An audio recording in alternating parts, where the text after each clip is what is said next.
According to Howard Gardner,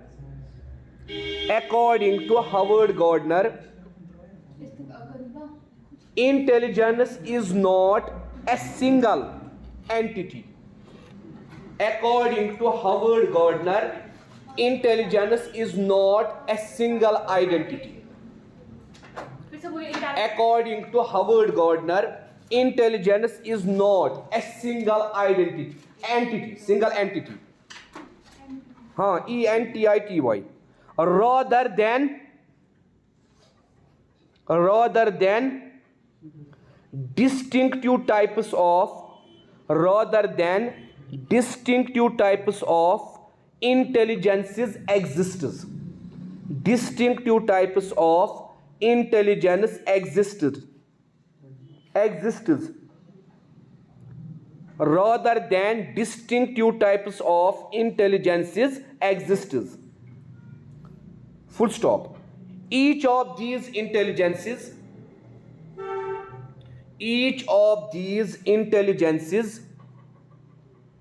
are independent of each other.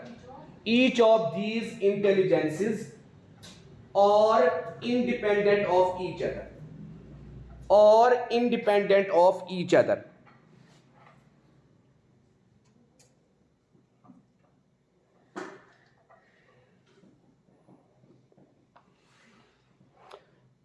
He also viewed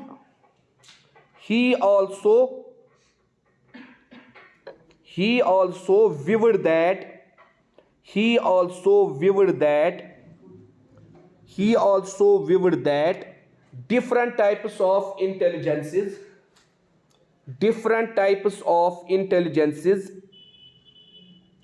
interact and work together. Different types of intelligences interact and work together to find a solution to a problem.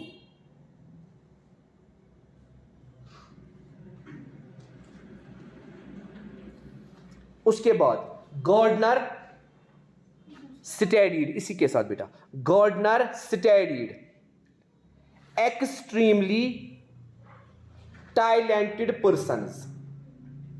इस साल objective आया था Gardner studied weak persons, Gardner studied mixed persons, Gardner studied talented persons. None of the above. Studied talented persons. हाँ, extremely talented persons. हाँ, talented, extremely talented persons who had shown extremely talented persons who had shown. आप घर में ये lecture फिर से सुना करो, YouTube पे ये होता है पतंजलि मिसाज के साथ. आपको व्यू चाहिए ना, कोई बात नहीं, मैं व्यू के लिए नहीं कह रहा हूँ, जो मिस हुआ होगा उसके लिए. आपका क्या है? अगर व्यू होता तेरा से साढ़ नहीं पता सारा से चैनल. आपका क्या है? एक्सट्रीमली टैलेंटेड पर्सन्स बाद में बोलूंगा. who had shown exceptional abilities. इसने इसलिए टैलेंटेड पर्सन्स को लिया, हर किसी ने क्या दिखाई? Exceptional ability. सेम एबिलिटी नहीं, exceptional abilities in their respective areas and described eight types of intelligences. अभी तक हमने पिछली थ्योरी में पढ़ी थी 7 टाइप्स, पढ़ा था ना बेटा 7 टाइप्स. इसने क्या कहा है? 8 types of intelligences. 8 types of intelligence. तो हम कहते हैं बेटा ये जो गार्डनर था इसने बेटा पहला पॉइंट क्या बताया? इंटेलिजेंस जो है ये सिंगल आइडेंटिटी नहीं है, सिंगल एंटिटी नहीं है, बल्कि इंटेलिजेंस बहुत सारे किस्म की है और एक इंटेलिजेंस दूसरे इंटेलिजेंस पे डिपेंड नहीं है. एक पर्सन के अंदर मल्टीपल इंटेलिजेंस हो सकती है, एक पर्सन के अंदर मल्टीपल इंटेलिजेंस हो सकती है. मतलब एक पर्सन स्किलफुल हो सकता है, इंटेलिजेंट हो सकता है, क्रिएटिव हो सकता है, कंस्ट्रक्टिव हो सकता है. ठीक है बेटा, एक पर्सन के पास मल्टीपल इंटेलिजेंस हो सकती है. ये जरूरी नहीं है कि एक इंटेलिजेंस दूसरी इंटेलिजेंस पे डिपेंड करे। उसके बाद इसी गार्डनर ने क्या बोला बेटा, जब इसने स्टडी किया किनको बेटा, टैलेंटेड पर्सन्स को, एक्सट्रीमली टैलेंटेड पर्सन्स, इसने कहा इंटेलिजेंस कितने किस्म की है, 8 टाइप्स की इंटेलिजेंस है। पहला टाइप लैंग्विस्टिक, पहला टाइप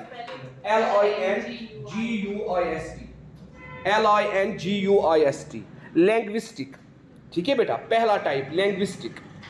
दूसरा type logical mathematical.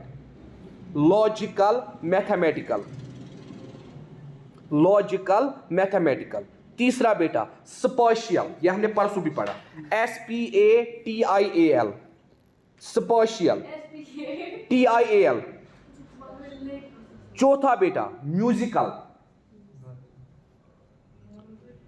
Fifth one is bodily kinesthetic, BODILY, bodily kinesthetic, KINESTHETIC,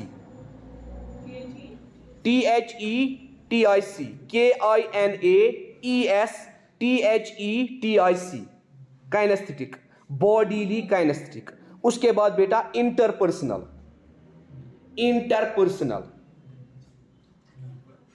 उसके बाद बेटा इंट्रापर्सनल, INTER, इंटरपर्सनल। उसके बाद इंट्रा, INTRA, इंट्रापर्सनल, ठीक है बेटा। सर फिर से बोलिए सिक्स्थ वाला। Interpersonal, INTER, inter, PERSONAL, personal, interpersonal, ठीक है बेटा। उसके बाद बेटा इंट्रापर्सनल, INTRA। एक होता है बिटवीन, उसको हम बोलते हैं इंटर, INTER। दूसरा होता है इंट्रा, विदिन, ठीक है बेटा, इंट्रापर्सनल। उसके बाद बेटा लास्ट वन इज नेचुरलिस्टिक। अब बेटा अगर हम पहले की बात करेंगे जिसको हम बोलते हैं लैंग्विस्टिक जिसको हम बोलते हैं, किसको बेटा हम लैंग्विस्टिक बोलते हैं, skills involved in the production and use of language, skills involved in the production and use of language, skills involved in the production and use of language. हम कहते हैं बेटा आपके अंदर कितनी लैंग्विस्टिक डेवलपमेंट हुई है, आपके अंदर जो आपने लर्निंग की है उससे आपको लैंग्विस्टिक स्किल कितना डेवलप हुआ है, मतलब आपके अंदर यूज ऑफ लैंग्वेज कितना डेवलप हुआ है। क्या आपको लैंग्वेज इस्तेमाल करनी आती है या आप लैंग्वेज को अभी भी लर्न करते हो, ठीक है बेटा। हाँ बेटा, हाँ। उसके बाद हम बेटा कहते हैं यहां बेटा हम क्या देखते हैं, हम बेटा यहां देखते हैं क्या, poets and writers are very strong, poets and writers are very strong in this component of intelligence, in this component of individuals, in these components of intelligence, in this component of intelligence।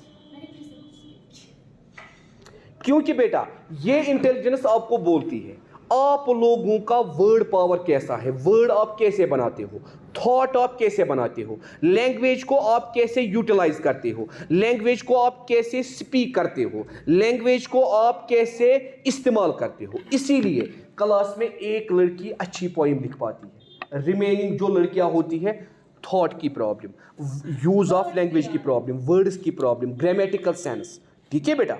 इसको हम कहते हैं linguistic intelligence, जो बेटा writers में और poets में पाई जाती है। दूसरा बेटा logical mathematical, skills used in scientific thinking and problem solving, skills used in scientific thinking and problem solving, skills used in scientific thinking and problem solving,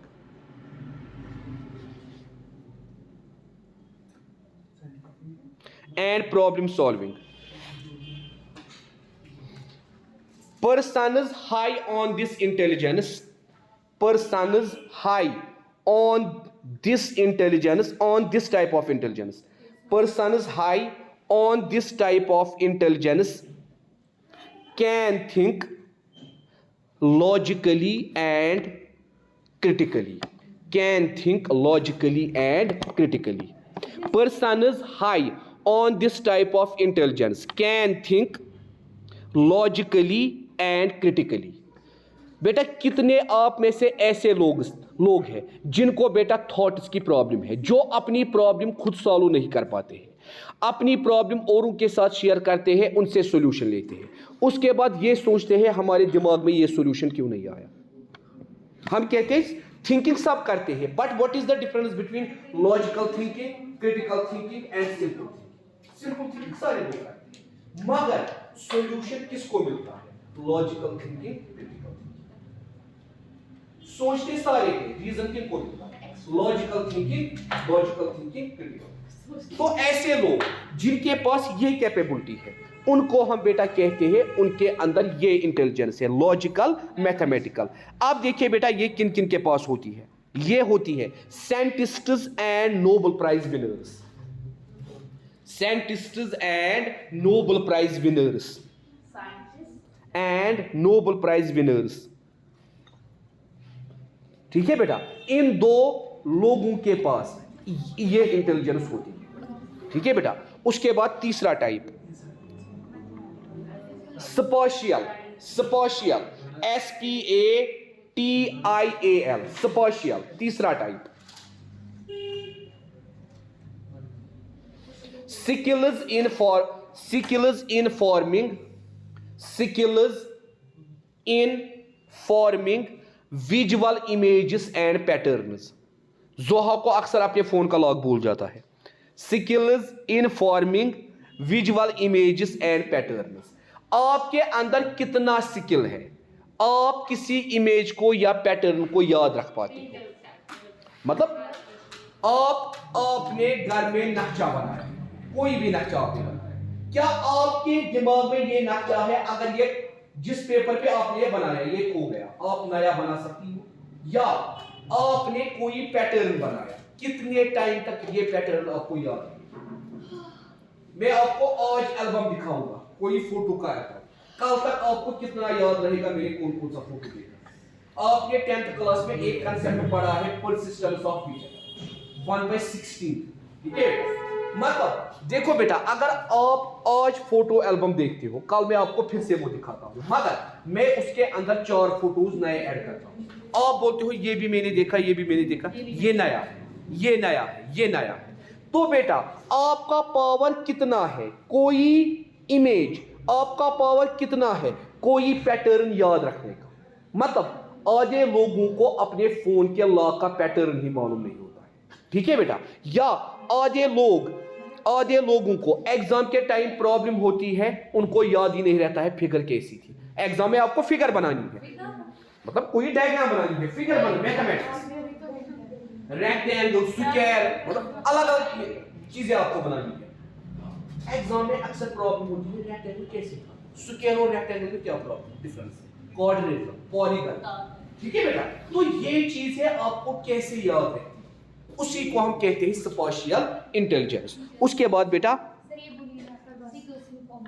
skills in forming visual images and patterns. it also means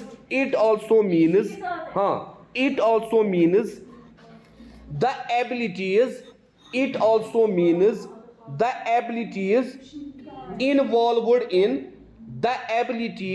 involved in forming. It means the abilities involved in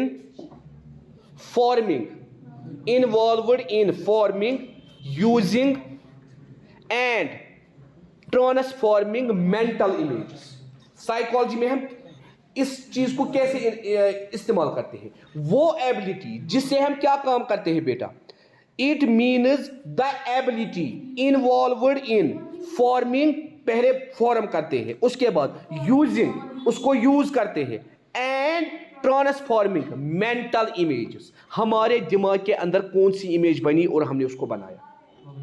engineer आपके जमीन की site करता है, वहां जाता है, वहां पे वो नजर मारता है, उसके बाद यहां से भी जगह देखता है, वहां से भी, वहां से भी, वहां से भी, उसके बाद उसके दिमाग में फॉर्मुलेट होता है नक्शा, मुझे मकान का नक्शा देना है, इसको यहां से भी जमीन बचनी चाहिए, इसको यहां से भी जमीन बचनी चाहिए, इसको यहां से भी जमीन बचनी चाहिए, इसको यहां से भी जमीन बचनी चाहिए। इसीलिए अपने दिमाग में वो नक्शा बनाता है कि मैं कौन सा नक्शा इसको दे दूं जिसकी वजह से इसकी जमीन बचे। और बेटा इसीलिए हम कहते हैं ये इंटेलिजेंस कहां कहां पे पाई जाती है। The persons high on this intelligence, the persons high on this intelligence और पायलट्स, जो जहाज चलाता है जब तक उसको दिमाग में नहीं होगा डायरेक्शन, ठीक है बेटा, किस डायरेक्शन में मुझे जाना है, पायलट्स। दूसरा बेटा सेलर्स, जो ना सेल करते हैं समंदर के अंदर, सेलर्स, पेंटर्स, आर्किटेक्ट्स, पेंटर्स के बाद आर्किटेक्ट्स एंड इंटीरियर डेकोरेटर्स। आप जाओगे, आप कजन की शादी होती है, डेकोरेशन वाले के पास जाते हो, ये फूल अंदर से लगाओ, इनको बाहर से लगाओ, आपको ज़्यादा मालूम है या मुझे ज़्यादा मालूम है, आप ये काम करते हो या मैं ये काम करता हूँ। मतलब उनका अपना एक डिज़ाइन पैटर्न होता है। मतलब हम उनको बोलते हैं ये ग्रीन फ्लावर्स यहाँ अच्छे नहीं लगेंगे, यहाँ, मतलब ये हमारा नजरिया होता है, हमारा नजरिया होता है, हम उनको बोलते हैं ये यहाँ अच्छे नहीं लगेंगे। मतलब बेटा उनका एक अपना डिज़ाइन पैटर्न होता है। वो हमें कहते हैं आप ये काम जानते हो या हम ये काम जानते हैं, और बैठो हमें अपने तरीके से करते हैं, ठीक है बेटा। तो हम कहते हैं ये लोग इस इंटेलिजेंस में क्या होते हैं, हाई होते हैं। उसके बाद फोर्थ वन म्यूजिकल, सिंगर्स वगैरह, म्यूजिकल। इसके बाद अभी 4 है, चलो आज ये एक पढ़ेंगे, कोई बात नहीं। हाँ देखो बेटा टीचर्स इसमें इसलिए नहीं आएंगे क्योंकि बेटा टीचर के लिए पैटर्न और ये टीचर के लिए बाकी क्वालिटीज भी होती है। टीचर में बेटा मल्टी क्वालिटीज होती है, ठीक है बेटा, उसमें मल्टी क्वालिटीज होती है, उसमें खाली ये पैटर्न या शेप्स या फिगर्स ही नहीं होती, उसमें मल्टी क्वालिटीज होती है। उसके बाद म्यूजिकल, बस यही एक पढ़ेंगे म्यूजिकल, क्योंकि 4 आज 4 कल। Musical sensitivity to musical rhythms and patterns, sensitivity to musical rhythms। आपने पढ़ा होगा rhythm and rhyme in English, rhythms and patterns, सा रे गा मा पा दा नी सा, ठीक है बेटा, हम करते हैं ना सा रे गा मा पा दा नी सा, ठीक है बेटा। मतलब म्यूजिक सीखने के लिए आपके पास ये इंटेलिजेंस होनी चाहिए जिसमें आप म्यूजिक रिदम को और म्यूजिक पैटर्न को क्या कर सको, अंडरस्टैंड कर सको। इट इज द कैपेसिटी, लिखे बेटा इसी के साथ, इट इज द कैपेसिटी, हाँ